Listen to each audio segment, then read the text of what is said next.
তেমন ব্যস্ত থাকে না। ওই যে দূরে দেখতেছেন এগুলো সব রেস্টুরেন্ট,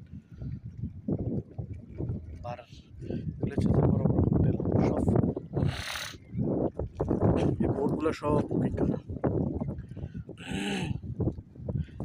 আর এখানে যে গাড়ি দেখতেছেন, এখান থেকে লম্বা সিরিয়াল একদম ওই পর্যন্ত 200-300 গাড়ি হবে।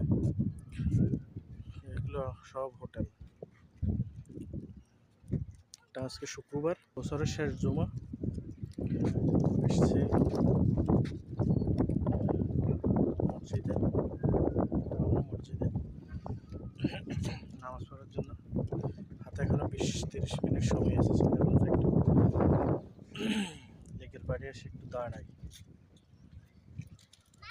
সময়টা উপভোগ করি। আলহামদুলিল্লাহ শীতের হাওয়া